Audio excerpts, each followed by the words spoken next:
founders of the 5 Minute Career Hack, and I want to give a little background of what we're doing, where this came about, and then I'm gonna turn it over to a dear friend, LeMarcus. I always feel like I never try to introduce people because you can never share exactly what they would, so I won't say anything about him. But what I will say is we were talking 5 Minute Career Hack. We were together about a week ago, and we were really talking about how we could bring Black history to life.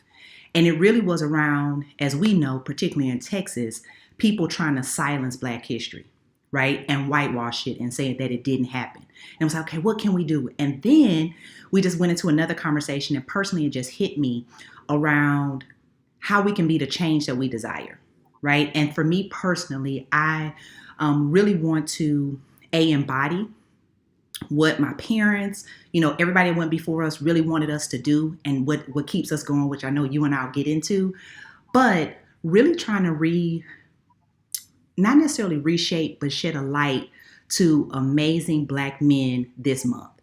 And I think a lot of times we hear about maybe not so favorable stories, but there's a lot of great Black men that are husbands, fathers, doing great things in the community. And one thing I've committed to this year personally is things that give me a little angst in my stomach. I've realized that that's a calling that God gave me, right? So instead of saying, why aren't people doing this? It's for me to do. So that's why I'm here. So with that being said, LeMarcus, I'm going to turn it over to you. Tell us about you. Who are you? Okay, I'm LeMarcus Newman, first and foremost, originally from Houston, Texas, alumni from one of the HISD schools, Worthing High School. Went to junior college, Lackawanna Junior College, where I played football, got a full scholarship to play football there. Also ran track in college. Went to Kansas State for a short period of time, then went to N Kingsville, where I received my bachelor's degree and also received my master's degree from an HBCU. So I need to get a tad bit of HBCU experience. So I got my master's degree from Texas Southern University. Um, just an individual former professional athlete in the NFL. Started my own nonprofit, worked in the government, moved up fast within the government, became one of the youngest African Americans to be a GS-13. Been honored at the Congressional White House Library for Mentor Finalist of the Year. Let's pause. Hold on. Let's run that back. So the one of the few Blacks that's done what in the government? Because you were going fast for us. Repeat that one for us. Okay, one of the youngest African Americans to be a GS-13 for the Wow. government. How old were you when you got that designation? I was 29 years old. Wow. 30. Wow. Okay. Yeah. I just had to pause. That was a lot. Okay. Okay. And so responsible for bringing $41 million to HBCU. Received a lot of attention from a lot of colleges and universities around the nation. Struck the attention of a gentleman that worked with President Obama Foundation, my brother's keeper. Asked me to come along, named Noah Pinyak, and started working for my brother's keeper with Change Happens, and on the Change Happens grant with my brother's keeper, supported by President Obama Foundation. So that's what I do now. Part of a lot of different other grants that's out there, Capital One grant, Foot Locker grant. So I do a lot of work for those individuals and support a lot of artists and athletes within the U.S. Wow. Like from afar, I mean, obviously I know you share both of us being past athletes as being a big part of like who we are. That's how we met, obviously in the Houston area, from afar, just on social media, seeing you do your thing, it just seems like you're so clear on your purpose. Like where does that come from? I just step out in faith. Like I don't really try to. Now I'm starting to plan things in my life now. But before, I just step out on faith. Whatever God put on my plate, I eat it. So whatever is the opportunity there for me to do something that's good, that can help somebody, I just jump on that opportunity. And I don't ask no questions, why I should do this, why not do this, or maybe this will be too much, maybe that be too much. I don't care about it. Get on the plane, travel across the universe across the U.S. I don't care. I'm gonna do it. You know what I'm saying? So I just think that's one of the things that, um, make it clear in my life to have that clear life path in my Yeah. life. Well, thank you for what you're doing, because I mean, I always see Yeah. you out in the community with the kids, being an example, being a mentor for young Black men. So, who can you So think of? Maybe I won't say one, but who comes to mind when you think of somebody that's been instrumental to you, maybe in your youth or as a young Black man? I'm gonna say first and foremost, my parents, my dad, my mom. The amount of work that they did in the community, they was pillars in the community that I grew up in. A lot of things went on in the neighborhood. Just growing up in a inner city neighborhood with a lot of drugs and violence and domestic violence. My mom and dad was there in the community to support a lot of different families, whether it was bringing them to practice, little league practice, whether bringing them to school. We want to go out to the clubs and have fun.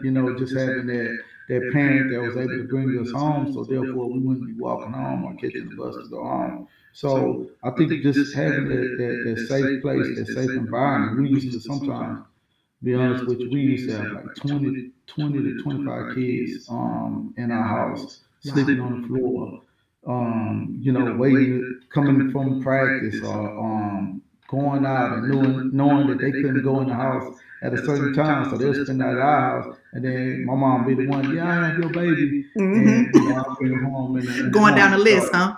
yeah. So those things, just to have that safe environment, and I was blessed to have that safe environment. Another individual too um, is Dal Green. Mm. Dal Green played 21 years in the National Football League, and I call him Mr. Green. Mr. Green is my mentor, somebody that I lean upon, came into my life when I was 20 years old, and just gave me a lot of different things, tangible things, tools, wisdom, his life experience. So therefore, it helped me to be able to, live my life a little bit easier, because he grew up.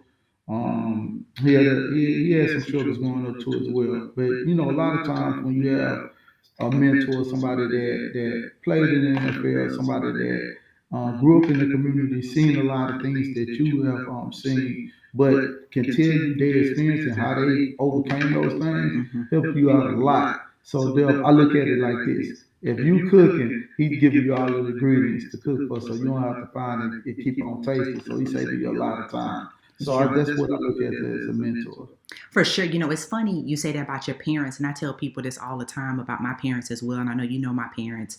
Is before Correct. there were words like ally, or even we knew what mentorship was, or doing, these words we have now to Correct. describe it, we saw it embodied, right? And it was a part of Exactly. our culture of you go visit people after church, or, it's plenty of, people we know that have gone on and done amazing things in their athletic, academic, their careers in general, and just being good people. It started with, like you said, a parent saying, let me get them there. Let me connect them Correct. to this, whatever their gift is. So as you were saying it about your parents, just sharing what they have. And I think that's an inspiration to somebody thinking that it has to be somebody with a lot. But, whatever you have is a lot to someone. And the most thing is like your heart. So that's super dope that your parents being an example. And I'm sure there's plenty of people you meet all the time that thank you for that. Correct. Yeah. Yeah, they thank my parents all the time. Like, oh, they'll call my parents, mom and dad, and so even till today, just the amount of respect that you see guys that we grew up with, maybe some that had a tough time coming out of the prison system or having struggles in their life, and they see my mom and dad, hey, Miss Newman, hey, Mr. Newman, saying still have that amount of respect for them. That means a lot, Yeah. So just to show how much they, put into the community and then instill into everybody's, not even just their kids, but individuals that are around the neighborhood. Yeah, for sure. Because being a parent is being a leader. For Yes, sure, right? indeed. Yeah, Yeah. exactly. Yes. True indeed. Yes, indeed. Yeah. Exactly. And then I think, my pastor always says all the time about mentorship is that mentorship will get you there faster. And it's exactly what you're saying Exactly. of like, man. So I'm curious, like, we're going to talk about Black history, right? And I know we're there, but what I want to spend a majority of our time today, because you mentioned just different, being in different places in your life, different experiences. And a lot of time as Black people, we glorify getting it out the mud and getting it by ourselves. And nobody did it. I did it by myself. And you know why I thought you would be a great person to talk to first is you never share. I mean, obviously there's struggles and you share those things in your life, but the community that's around you. So I just want to spend some time, if you can think back in a time in your life where things were accelerated, like you personally were a miracle, like it just did not make sense what was falling in your lap, what was happening, and just kind of walk us through that. I just want to kind of reflect, and I'm sure somebody could think of some times in their life, but we'd like to hear your story. Okay, so with me, beyond, believe it or not, I had a learning disability, and I'm gonna say this, and it's not, it wasn't that, how should I say, it wasn't that I did, I'm gonna feel like I didn't apply myself. Mm. And then a lot of things was like in the neighborhood, and people don't look, and it's a part of mental illness too as well, of our growing up in the predominantly Black community, is that when you grow up in a predominantly Black community and majority of people in your neighborhood grew up as single parents, Mm. I think it was I listened to Two Chainz album or some, or I think it was Meek Mills. He just dropped a mixtape or whatever, and he mentioned about being in a single parent home, and you have an individual that have a daddy, and a lot of young African American males don't realize why they envious of some of their friends, but a lot of it could be because they growing up in a two parent household, or they growing up having a dad, and unfortunately they not growing up with a father too, as themselves.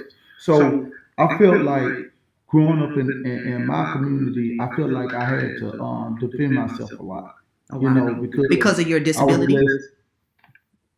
Because of your disability, or because your dad being at home? Why did you feel like you had I to? think because of growing up in a two parent household, you know, so they see you with the nice things, they see you with the having being in a two parent household. You know, they could bring a lot of envies. You know, people that being kids that being envied for a certain amount of reasons. I don't know, but I just felt like I didn't really apply myself a lot. I felt like I had to defend myself a lot too as well. And you know, I feel like I had to fit in. I don't know why, but you know, it's just as a kid. You know, um, so that brings me from like fifth grade, just struggling. I was behind in fifth grade. I actually got placed in the sixth grade. Sixth grade, I actually failed the sixth grade, but my mama found some a school. I don't know how she did. I got kicked out of the. I was going to summer school. Got kicked out of summer school. Check this out. Got kicked out of summer school, sixth grade summer. I failed the sixth grade. Went to sixth grade summer school. Kicked out of sixth grade summer school, and with the blessing of my mom, man, my mom is a researcher. I don't know how she found this school in Missouri City, and it was like, I think it was only like 12 kids in the school, but you can get credit. And I went to that school, and it was approved by HISD, and went to that school for the summertime and caught up in all my work, and Wow. ended up, you know, going to the seventh grade. That right there. And then my mom also sent me to a guy named Alvin Boom Boom Jackson, and he was like instrumental on helping inner city kids, providing them all different types of resources of um, with reading and public speaking, and just, you know, just thinking, making positive choices. Mm-hmm. And from there on, I was like, man, I can't go through that no more. You know what I mean? I need to get it together. And there still was some struggles here and there, especially going through high school. Um, a lot of different things went on in high school with me. So, but you know, struggling, going after going to junior college, and from there on, I said, man, I just got to get it together. I can't make any more mistakes. So those are the type of things that helped me to be able to, you know, start making right decisions, because I didn't want to end up like the individuals that was in the community. I didn't want to end up, you know, locked up, or making bad choices. So those things that really helped me a lot. Wow. So when you think about the youth that you are like mentoring today, like do you see some of those same qualities? Like what do you tell them that maybe you saw yourself during that time? Because I always say stuck is a emotion, right? It's not a place. So if you see them stuck or you see them kind of repeating what you were doing, how do you kind of coach the youth that you interact with now when you see that? Yeah, first and foremost, what I always say is you have to be able to relate to them to get to them. So a lot of times when I'm speaking to the youth, it's always one of the big bros that grew up in their neighborhood that is a hood legend or whatever. But I do, did my research, do a lot of research, and my sister, my older sister, I call her the honorary member of the Screwed Up Clique because she was the believe it or not, like she was the plug in the neighborhood. And what I mean by plug, the connections in the Yes. neighborhood from Higher Clark to be able to get those screw tapes because she had a lot of friends that was part of the screwed up clique. And she'll be able to get those screwed up click tapes. So she'll get people lists. And then after that, they'll be like, yo, give me this screw tape, give me this screw tape. And she'll go get the screw tapes and then bring it back So we're dropping to like the some club. real nostalgic Houston. Like for those that can't appreciate this, those from Houston are probably like, "Oh my goodness!" They understand how big a deal and how your sister really was probably the most popular kid ever if she was Yeah, able to for real. deliver, right? For real. So I'm learning, or even being around. I can tell you so many different stories, but being around some of these guys and seeing the stories and hearing some of the things. So when you talk to these young kids, Mm-hmm. sometimes it could be like I done had Bushwick Bill's son in one of my classes when I was substitute. Mm-hmm. I had Corey Blunt, who is legendary when you start talking about the Slab Riders or the other DJ Screw click era. I had his son and daughter in one of my classes. So when you be able to talk to these young kids about, the screwed up click era, about some of these quote unquote hood legends, then after they be like, man, Mr. Newman, then they find out that played professional football. That's another thing. So this guy is here talking to me and they already know he don't really have to be here, but he's here talking to me, he's here listening to me, he's here, on supporting me, providing us with resources. That right there let those young men know. And then will also help. I'm a young black male being able to help and talk to these kids. That right there strikes a nerve with these young men where I'm able to relate to them and that connection starts. But one of the things is I always tell them from my life experience is basically take advantage of all your resources. Um, take advantage of get to know your teachers. A lot of times, some of them don't even care about going to class or getting the opportunity to know their teachers or don't even have a relationship with their teachers. So if the teacher, if it, that makes a difference between a teacher giving you a 69 or a 70, Exactly. just basically by the relationship or even knowing some of the things that you are going through. So in in third ward where majority of our programs at, a lot of those young men is going through a whole lot of things. They actually are the men of some of those households. They paying bills at a young age. So but so them listening to me telling them on certain ways to make it easier, man, make a great deal of to help those young men. So I just try to basically connect, make some type of connection with the young man. I don't care if it's talking about some of the things that went on in the hood, talking about sports, talking about my life experience, talking about some things that they can do to make it easier, or some of the resources that they can obtain to make their life easier. I just try to make some type of connection with them. No, but I appreciate you sharing that because I think sometimes people feel like it has to be whipped up, right? Like it's this, like you said, I go back to that cooking analogy, like it has to be this whole souffle, right? And it doesn't. It Correct. does not have to be all of that. And that's kind of what we talk about the 5 minute career hack is like getting there faster. Right. And so thank you Exactly. for sharing that. And it's something that you mentioned. And actually, Candice, one of our co founders, she was sharing a story about having access and not taking advantage of it. And I hear that kind of streamed into you kind of trying to shake these these children up to say, don't let it go by. And I think we all can think back in times, and maybe we didn't see it, of like having access to something or someone, and it doesn't always come back around. So I think that's a great Correct. lesson to kind of put a pin there, like for us all to kind of think about some access that we have that maybe is untapped that can help us or help somebody else around us. So Correct. thank you. All right, so you ready to get into some Black history? Let's go. Let's go. Let's go. Okay. I was like, should we do rapid? But I was like, no, because if he asks me some questions, I'm gonna have to like really sit up here and think. So with it being Black History Month, I did want to ask you, do you have a favorite maybe Black person in Black history or currently that you think about, or maybe that's your favorite kind of person that sticks out? A person that sticks out. Let me see. I'm thinking. I think I can go from Gene Upshaw all the way Okay. back to W.B. Du Bois, um, Gary Morgan, MLK, Dr. the Reverend Alpha Frat, Dr. Martin Luther King, such as W.B. Du Bois, and so it's Thurgood Marshall. I So don't what have about just those one. men? I don't Like, have one. so It's what? a holistic. It's a bunch. Okay, but what do you feel like is the common theme of those men that you just mentioned? I Like about think their life that sticks out for you? education first. First thing is education. No matter, and like you spoke about getting out the mud, no matter if they got out the mud, no matter their life experiences, they still stay with it, they still work towards it. A lot of people don't realize even this when you go back and look at Dr. Martin Luther King. Dr. Martin Luther King's mom was actually shot in a church. I was just telling people this. It's funny you say this. I had this conversation maybe a week ago, and I was like, people like, and you know what triggered it for me? The FBI posted an MLK like remembrance quote. And I was like, how dare you post this right when you assassinated him, and then to your point, killed his mother in a church? Yes.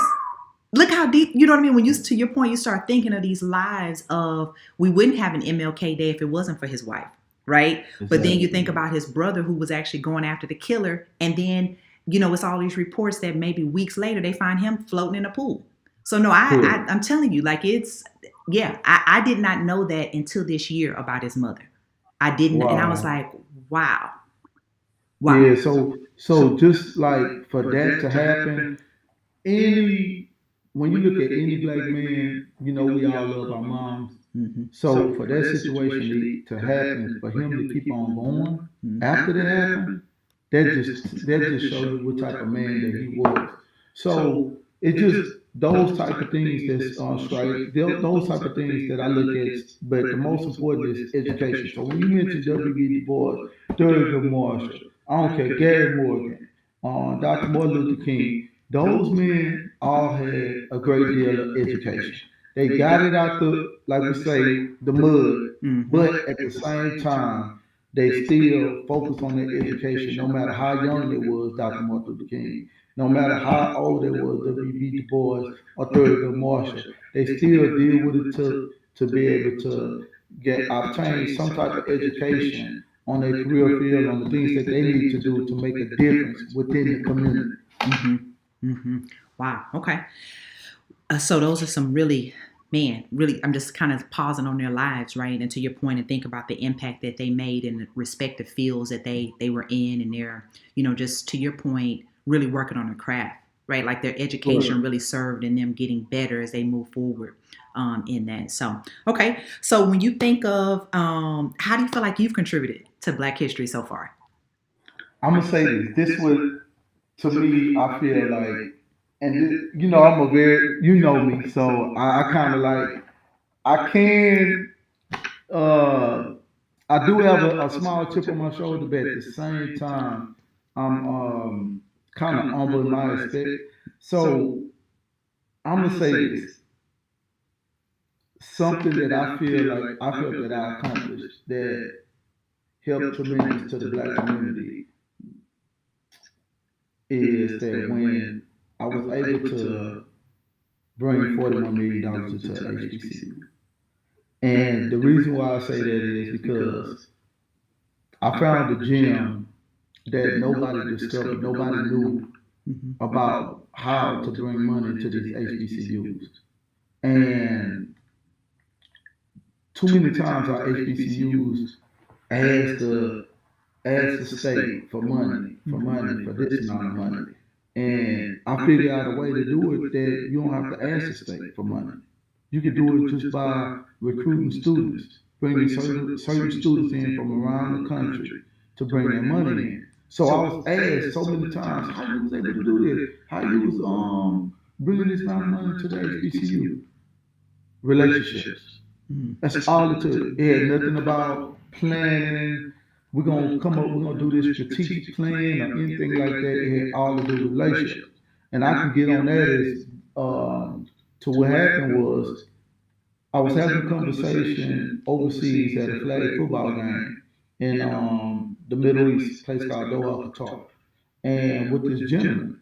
And I'm big on people. I'm big on positive energy. If I feel if I see somebody that has so positive energy, I feed up on that. You know what I'm saying? Somebody I can see people glowing, especially women. I don't know why, but I know when it's a female that's glowing or somebody that's have that positive energy. But I'm just having a conversation with a guy about my age, positive energy, speaking about positivity, and me and him having this casual conversation about Houston, Texas, and the Houston Texans football team, J.J. Watts, and he calling out different players he knew, and he was in the throw, so he was dressed in a with the audience, so the audience can understand, dressed in a Middle Eastern attire with the throw, the right robe, and the black headband. So having this casual conversation about football. And he knew a lot about football, especially about American football. So we're not talking about, the world football as a soccer, what we call soccer, but American football. And then I was intrigued. I was like, I was like, man, what do you do? So coming to find out, he said he was the Prince of Kuwait. And I was shocked. Prince Michelle Sabah, I'm still friends with him today. And we having this conversation just about sports and things like that. He told me that he'd love to take a trip to the United States and visit with me in Houston. And we had a conversation about, what we're going to be doing in the future. But anyway, I was trying my best to get back home to Houston, Texas, because, you being in the war zone, it's kind of hard, especially you away from your family, your mom, dad, family, and stuff like that. So, I took a job at Texas Southern University. I already told them what the connection that I had within the Middle East. They was happy. They was willing to, bring me on. And I set up a meeting between the president of Texas Southern University and the Prince of Kuwait when he came to Houston. We had these long conversations about bringing more students into this university. Texas Southern is an HBCU. Yeah, they have a lot of students, but at the same time, like any other HBCU, they struggle when it comes to finances. So he was like, man, I love the university. I love my good brother LeMarcus. He said, man, I'm gonna tell y'all this. I love the energy y'all have here. He said, I'm gonna send all of my students to Texas Southern University. So when you look at the international tuition with international students, that range between $10,000 to $14,000 a semester. Right. So it's 2 semesters in a year. So we're talking about $20,000 to $28,000, a year per student. So we end up getting almost 1,000 international students. Wow. So Texas Southern University within that time frame from 2013 to 2018, brought in $41 million, and there was a lot of students. We had an issue during the Hurricane Rita by it being so many Qatari students within the third ward area. Excuse me, I'm sorry. Bless you. Oh, You no, sneeze? no. Okay.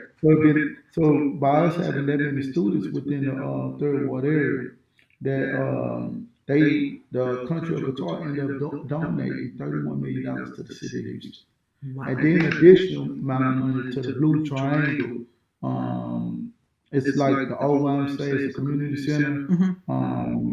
Miss Bryant, she's actually Sorrow, aka bought additional amount of money. I think $10 million to the Blue Triangle because their community center got hit hard during Hurricane Rita. But that just shows you like helping, providing some type of resources, helping these young men, mentoring these young men from another country, helping them graduate, so therefore they can give back to their country. Brought in a lot of money into not only to the community, a third ward, not only to Texas University, but to the Old Riverside Hospital, the Blue Triangle brought a lot of money into the city of Houston. And that's the way I feel like I contribute to Black history, being able to help HBCUs, showing them it's a different way on bringing in those dollars through foundations, through countries, international students, and building a brand to bring more students to your university. Wow. Well, thank you so much for sharing that. I mean, that's it's talk about being in the right place at the right time, right? Yes, And then I think also, what I hear as well in that story of like those genuine connections, but then also just that because of that collaboration, so many people were blessed out of, to your point, one conversation, and there's one relationship. So hopefully there's somebody that maybe they have somebody in their network, or maybe they haven't, that can accelerate them or really put them on purpose, right? Because I talk about that a lot, is being on purpose. So wow, that's amazing. Well, I know we committed to 30 minutes. I know I get to your family, got a lot of stuff going on, so we appreciate you taking your time with us. We're definitely trying to grow our membership here at the 5-Minute Career Hack, and get more people subscribed to our page. So if you're live, let them know to come over and follow us on the 5-Minute Career Hack on YouTube. Hit subscribe, please. We can share, and then I'll shoot you the link as well to share out. So that'll be awesome. But before we wrap up, I'll turn it over to you. I just want to say thank you. I appreciate the gratitude, you sharing your story, and then as always, just really making sure that the affiliations that you have, like you being an example for that. I think a lot of times we talk about we're a part of these organizations and that precedes us. But I think when we do the work, that precedes that, and then people find out like, oh, you were that as well. So I appreciate that you always show up in that way. So thank you for your service. No problem, man. You already know how much I love you and I appreciate you, and especially your family too as well. Quick thing is, be sure everybody. I got a clothing line, Blessings on Blessings Gear. Yes, let's do it. Yeah, we're here to pub. So say it. What's the name of your clothing line? Blessings on Blessings Gear. Okay. All right. We'll tag it in the post. Yep. Okay, then you know how the clothing line. I mean the Turo, the Airbnb. Like if somebody hit me up, inbox me or whatever on Instagram, LeMarcus Newman, LeMarcus Newman. Hit me up on Instagram. You can ask me any questions. I'm giving out gems all day. I've been on Clubhouse giving gems all day for free. I don't really like charging anybody for anything. I just like to bless individuals. So that's me in a nutshell. All right. Well, thank you. And thanks everybody for tuning in. Yes, indeed. Always a pleasure.